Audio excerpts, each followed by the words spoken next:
नमस्कार दोस्तों। तो चलिए शुरू करते हैं शुरू से। आज हम बात करेंगे कि बाबर ने भारत में प्रवेश कैसे किया। तो जो आज का अफगानिस्तान है उसके ऊपर जो जगह है तजाकिस्तान, उसमें एक जगह हुआ करती थी फरगना करके। उस समय में बाबर के समय में एक जगह थी फरगना। तो बाबर जो है उस फरगना जगह का राजा हुआ करता था। अच्छा, बाबर उस टाइम तक भारत में नहीं आया था, वो अपना फरगना में राजा हुआ करता था और उसका एक आधा काम यह भी था। एक और जगह थी समरकंद करके। तो कभी वो फरगना पे राज कर रहा होता था, फिर वो देखता था समरकंद पे, चलो समरकंद थोड़ा सा खुशहाल हो रहा है, यहाँ पे पैसा आ रहा है, तो वो जाके समरकंद पे अटैक कर देता था। अच्छा, जब वो फरगना में था वहां से गया समरकंद में, समरकंद पहुंचा, बोला कि अब यहाँ पे राज करूंगा, तो फरगना वाले खड़े हो जाते थे कि भैया हम तो फ्री हो गए, अब हमारा कोई राजा नहीं है। तो भाग के आता था फरगना। फिर फरगना में आके कहता था मैं तुम्हारा राजा हूँ, वहां सबको मारता था, हराता था और कहता था मैं तुम्हारा राजा हूँ। तो समरकंद वाले खड़े हो जाते थे, समरकंद वाले कहते थे हम फ्री हो गए, हमारा कोई राजा नहीं है। तो बाबर ऐसे परेशान चल रहा था। फिर बीच बीच में वो काबुल भी चला जाता था। तो जब वो काबुल जाता था तो समरकंद और फरगना दोनों खड़े हो जाते थे, बोलते थे हमारा तो दोनों कोई राजा नहीं है, हम तो आजाद हैं। तो ऐसे बाबर यहीं पे उलझा हुआ था। अच्छा, यहाँ पे क्या हुआ कि इब्राहिम लोदी ने भारत में थोड़ा आतंक सा मचा रखा था। तो दौलत खान, आलम खान जो कि चाचा भी थे इब्राहिम लोदी के, ये खिलाफ थे इब्राहिम लोदी के। और दौलत खान और आलम खान के साथ साथ राणा सांगा भी खिलाफ थे इब्राहिम लोदी के। राणा सांगा को आप जानते होंगे, जिन्हीं के वंश में आगे चल के महाराणा प्रताप हुए। तो खैर, राणा सांगा, दौलत खान और आलम खान ये खिलाफ थे इब्राहिम लोदी के। तो इन्होंने प्लान बनाया कि क्यों ना बाबर को बुलाया जाए और बाबर का एक युद्ध करवाया जाए यहाँ पे इब्राहिम लोदी से, और बाबर इब्राहिम लोदी को आके मारे। इनकी तीनों की ऐसी प्लानिंग हुई, तीनों का उसमें समर्थन हुआ। फिर तीनों ने यहाँ से निमंत्रण लिखा बाबर को कि एक काम करो, आ जाओ यहाँ पे, इब्राहिम लोदी बहुत आतंक मचाए हैं और थोड़ा इनको मारो वारो दिल्ली में। उसके बाद बोला कि दिल्ली में जो है लूटपाट करना, अपना चले जाना वापस।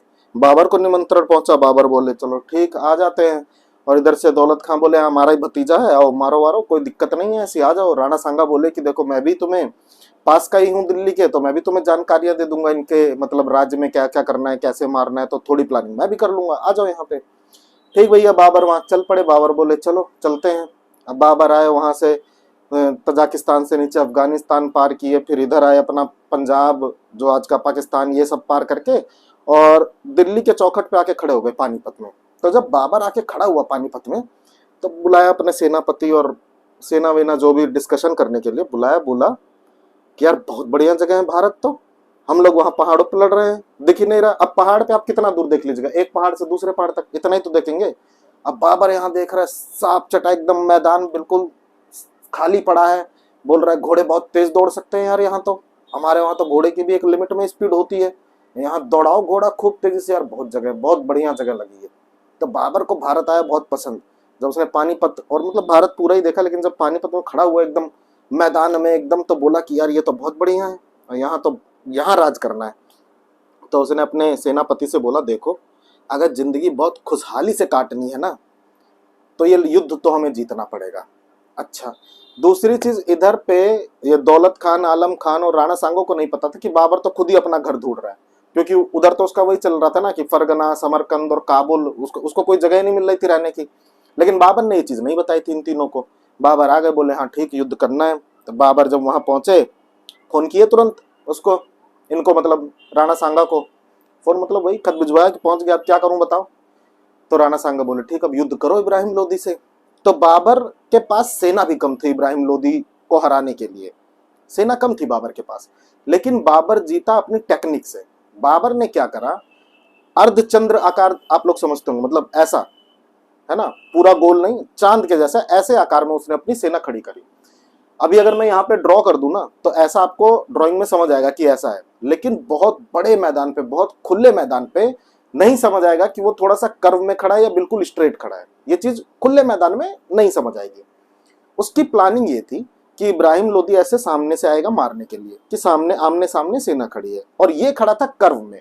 तो जैसे जैसे इब्राहिम लोदी की सेना सामने से आएगी, ये पीछे का हिस्सा पीछे चला जाएगा जो सेना का है, और ये दोनों हिस्से ऐसे आके इब्राहिम लोदी को बीच में कवर कर लेंगे और चारों तरफ से आक्रमण करेंगे। बाबर के पास एक जो प्लस पॉइंट था वो ये था कि बाबर के पास तोपें थी और इब्राहिम लोदी के पास भारत में तोपें नहीं थी। तो अगर आपसे कभी कोई ये सवाल करे कि भारत में सबसे पहले तोपों का इस्तेमाल किसने किया, वो बाबर ने किया था। बाबर अपने साथ तोपें लेकर आया था। अच्छा, बाबर तोपे लेकर आया तो सेम वही हुआ, कर्व होके, मतलब जब लड़ाई का दिन था सामने ऐसे कर्व में उसने खड़ा कर दिया। इब्राहिम लोदी भी सामने से आया, वो भी बेवकूफ बना, यहाँ वाली जो सेना वो पीछे का हिस्सा पीछे चला गया और इन्होंने ऐसे कवर कर लिया। उसके बाद बाबर ने चारों तरफ लगा रखी थी तोपे और बोला अब मारो इसको इब्राहिम लोदी को। तो तोपे ऊपर चलने लगी, जो युद्ध हो रहा था वो हो ही रहा था, चारों तरफ से तोप भी चलने लगे, वो घिर भी गए थे। अच्छा, उस टाइम क्या, अभी भी देखिए आप दिवाली वगैरह पे जब बम पटाखे फोड़ते हैं, हम लोग छुड़ाते हैं बम पटाखे, तो आप देखें जानवर जो है घबरा जाते हैं।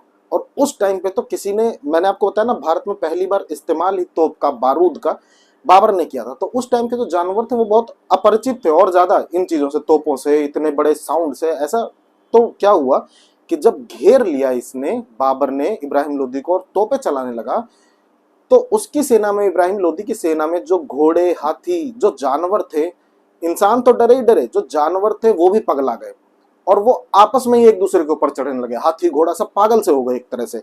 तो आपस में ही उनका वो पूरा घुचड़ पुचड़ हो गया, आपस में ही हाथी घोड़ा आपस में टकरा रहे हैं, भाग रहे हैं, ये हो रहे हैं।